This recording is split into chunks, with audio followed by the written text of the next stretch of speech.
Stop faking it. Phoebe, you're just clinging to handouts. My sister's voice split the Denver summer air. And before I could react, my crutch was yanked from under me. I fell hard onto the grass at Dad's birthday BBQ. The smell of charcoal and beer mixing with the sting of humiliation. Laughter rippled through the yard. Someone whistled. A phone camera clicked on. I lay there, face burning, wondering how my own family had turned my pain into entertainment. Before I continue, thank you for being here with me. If you've ever felt judged or betrayed by the people who were supposed to protect you, your support with a like, a comment, a share, or a subscribe truly means a lot. I read every message with genuine gratitude. I'm 30 years old, and I've used crutches since a car accident shattered my spine 2 years ago. Physical therapy lets me stand for moments. Sometimes take a step while holding a wall. But walking freely is not my reality. My family knew this. Or at least, I thought they did. The backyard was packed with relatives I'd grown up with. Kids ran between picnic tables. Dad flipped burgers without looking up. Mom stood by the drink table, eyes fixed on the ground like silence could keep the peace. My sister stood over me, righteous and loud, telling everyone I was pretending to drain our parents' savings. Cousins laughed. An aunt filmed. Another chimed in about seeing me walk fine at a clinic. Twisting a glimpse of therapy into proof of a lie, I tried to explain. My voice shook as I said the words I'd said 100 times before. Spinal injury. Ongoing treatment. Pain that doesn't show up on command. The crowd didn't listen. They nodded along with my sister because her story was easier than the truth. What hurt most wasn't the fall. It was realizing how quickly they chose her version of me. How familiar that choice felt. I'd faced doubts before, but never like this. Not publicly. Not with cameras out. Not with laughter. I searched the faces around me for one ally. My best friend Naomi stood frozen at my side, hand over her mouth, eyes wet with shock. She squeezed my hand, steadying me when I couldn't steady myself. Then the noise died. A calm voice cut through the yard. She's not faking. I can prove it. Dr. Stephen Brooks, my physical therapist and Dad's longtime friend, stepped forward. He didn't raise his voice. He didn't argue. He simply pulled out his phone and played a video from my last session. There I was, sweating, trembling, fighting for every inch with my crutches. No performance, just effort. The yard went silent. Faces changed. Phones lowered. My sister's certainty collapsed into stammered excuses. The truth stood there, undeniable. And for the first time all afternoon, I wasn't the one on the ground.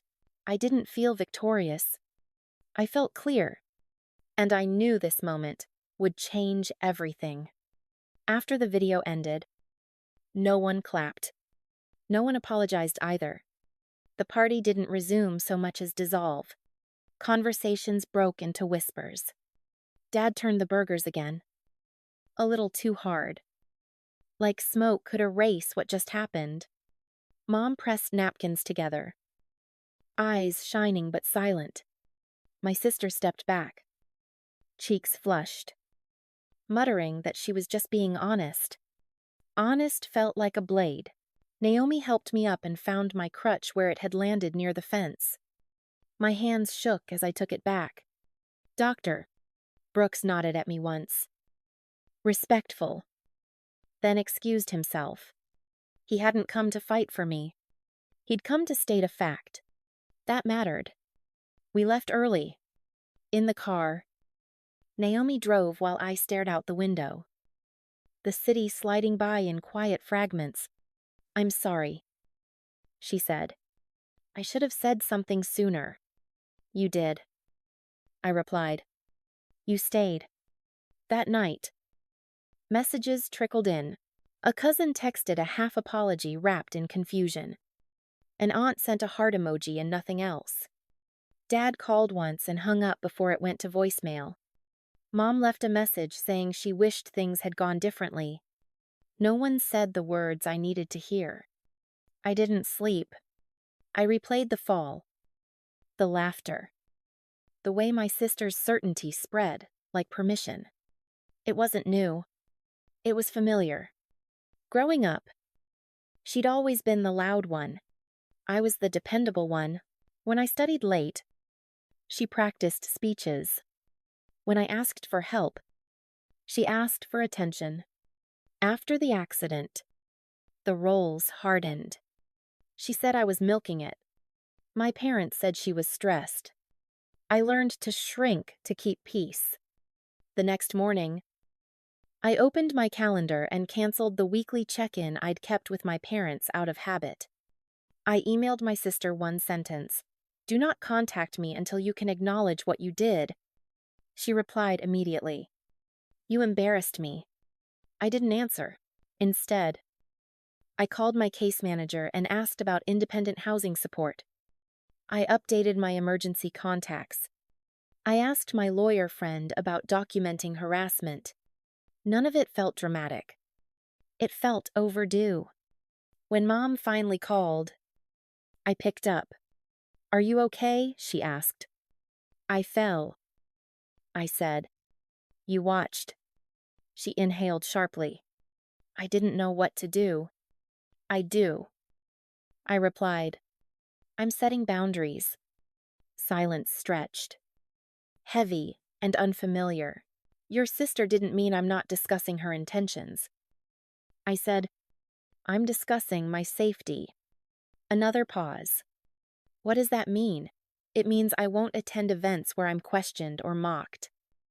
I said, "It means if someone touches my mobility, aids without consent, I leave. And it means if you stay silent again, I will take space." She whispered my name, but there was nothing left to add. I hung up and felt the ache in my spine settle into something steadier. Pain was still there. So was grief. But beneath it, a line had been drawn. For the first time since the accident, I wasn't waiting for my family to believe me. I believed myself. 2 weeks later, my sister found a new stage. Our neighborhood hosted a summer block party in Wash Park, the kind with chalk art on the sidewalks, a bounce house for kids, and a community talent hour on a rented microphone. I hadn't planned to go. Naomi insisted it could be normal, that I deserved one evening where I wasn't the topic. We were wrong. The moment we arrived, I felt eyes on me. Not all of them. Enough. The kind of attention that isn't curiosity. It's judgment. My sister was there in a bright sundress, laughing too loudly near the snack table. When she saw me, her smile sharpened like she'd been waiting. "Phoebe," she called, drawing heads. "Hey, come here. Everyone's been asking how you're doing." Naomi's hand tightened on my arm. "We can leave," she whispered. I should have listened. My sister walked toward me with the confidence of someone who never feared consequences. "I told them you're recovering," she said. Voice sweet. "That you're doing so much better." I kept my tone neutral. "I'm here for the block party." "Great," she said, turning to the small cluster that had formed. "Then you can show them. People worry when they think someone's exaggerating." The word hit like a slap. A neighbor I barely knew chuckled awkwardly. "Oh, come on," he said.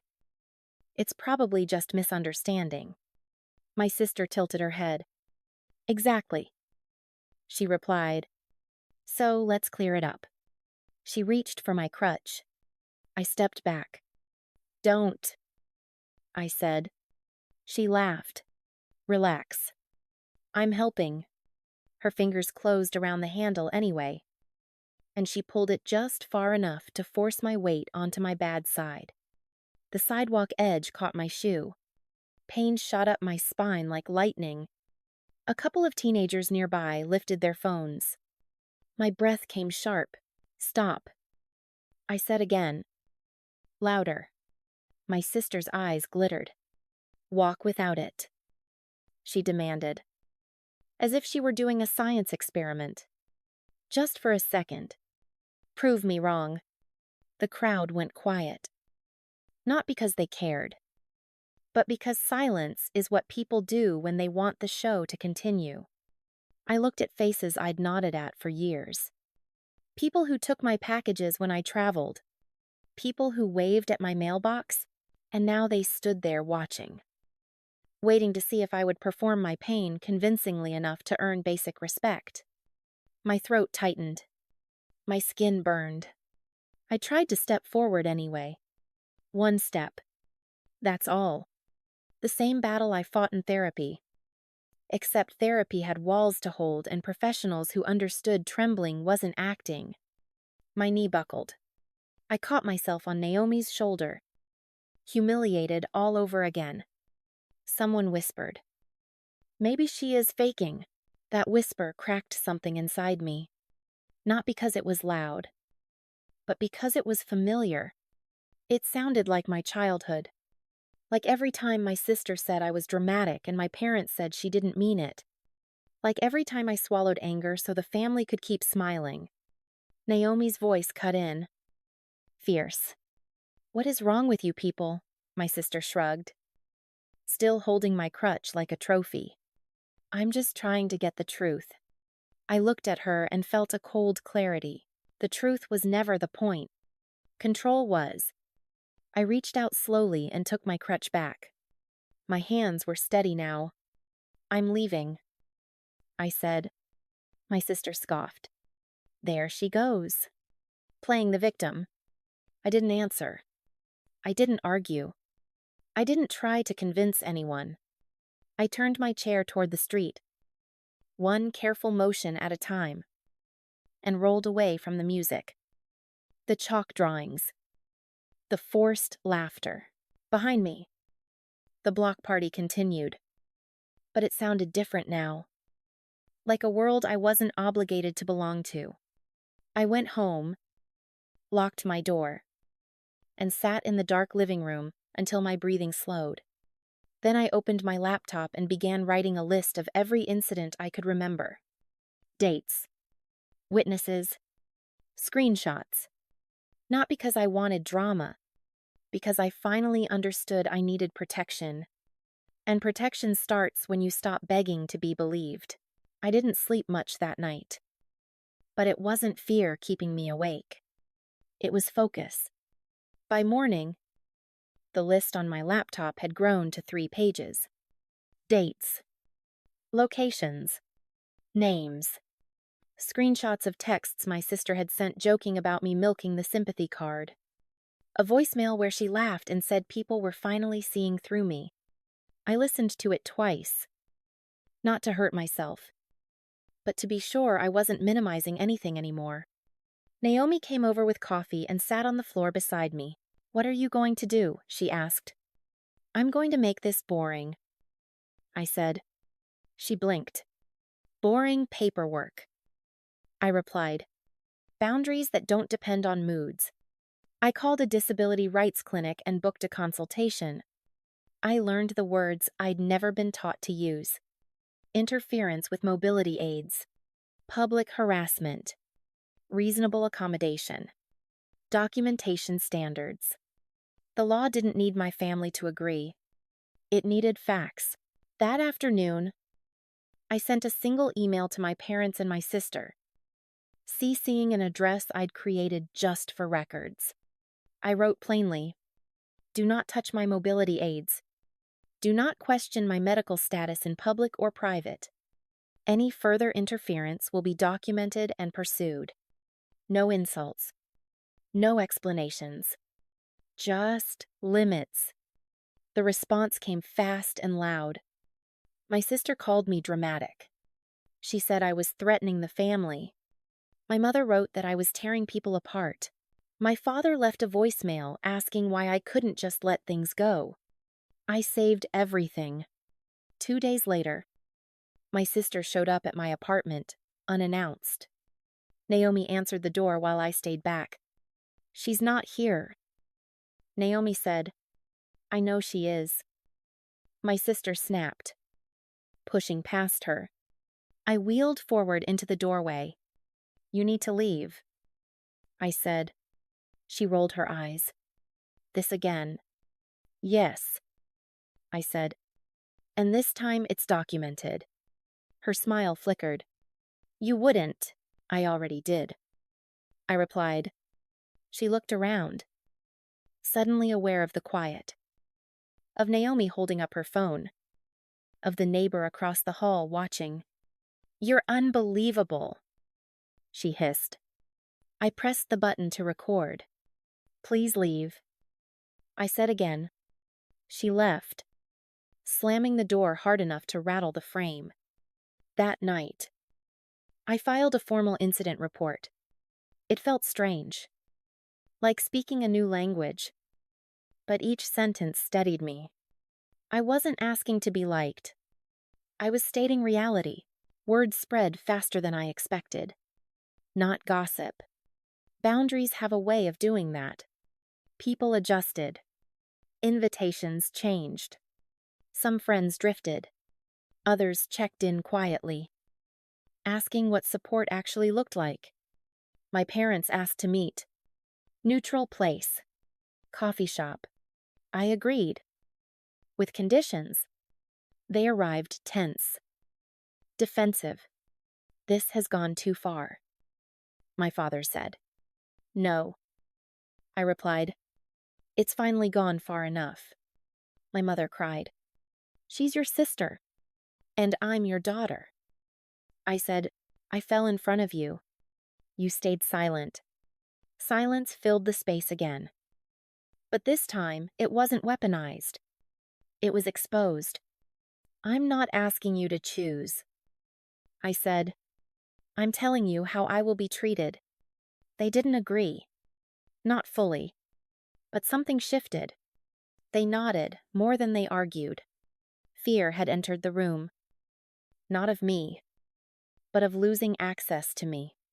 When they left, I felt lighter and lonelier at the same time. That evening, I rolled to the window and watched the streetlights flick on one by one. My spine ached. My hands were tired. But my voice didn't feel fragile anymore. It felt practiced. The last confrontation didn't happen at a party. It happened quietly, which somehow made it heavier. My parents asked me to come to the house the following Sunday. Just them. They said, "No guests. No misunderstandings." I agreed. On one condition, my sister would not be there. When I arrived, the house looked the same as it always had. Trimmed hedges. Wind chimes on the porch. Normal on the outside. Like nothing had ever gone wrong here. Naomi waited in the car in case I needed to leave quickly.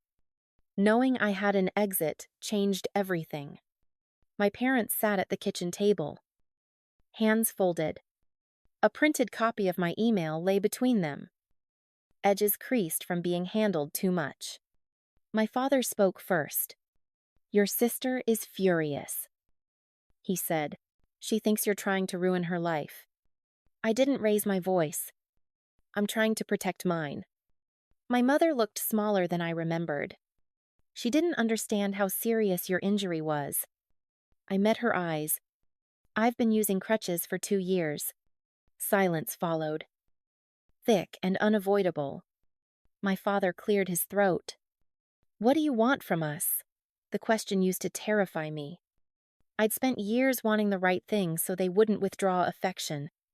Now it felt simple. "I want safety," I said. "I want respect. And I want accountability." My mother's eyes filled. "So, what happens now?" I took a breath. I won't attend events where my disability is questioned. I won't accept jokes, tests, or commentary. And if my sister violates those boundaries again, I will pursue a restraining order. My father frowned. That's extreme. No, I said gently. What happened to me was extreme. They looked at each other, then back at me. Something old cracked there. Not love. Denial. My mother whispered, "We should have stopped it." "Yes," I said. "You should have." There was no apology that fixed the past. There was only acknowledgement, and that was enough to let me stand up emotionally, even if my body still needed support. "I'm leaving now," I said. "If you want to be part of my life, these are the conditions." They didn't argue. Outside, I rolled down the ramp my dad had finally installed last year and felt the late afternoon sun on my face. Naomi smiled when she saw me. "How did it go?" she asked. "I told the truth," I said, "and I didn't shrink." Life didn't become perfect after that. My sister didn't magically change. Some relatives drifted away. But the ground under me felt solid for the first time since the accident. I went back to therapy with a different mindset. Not to prove anything. To heal for myself. I joined a local advocacy group and helped another woman file her first complaint after someone grabbed her wheelchair at a concert. When she thanked me, I realized how far I'd come. I didn't win by humiliating anyone. I won by choosing myself. And if you stayed with Phoebe through this story, thank you. If it resonated with you or reminded you that your body and your boundaries deserve respect, your support with a like, a come on, a share, or a subscribe truly means a lot. I read every message with real gratitude.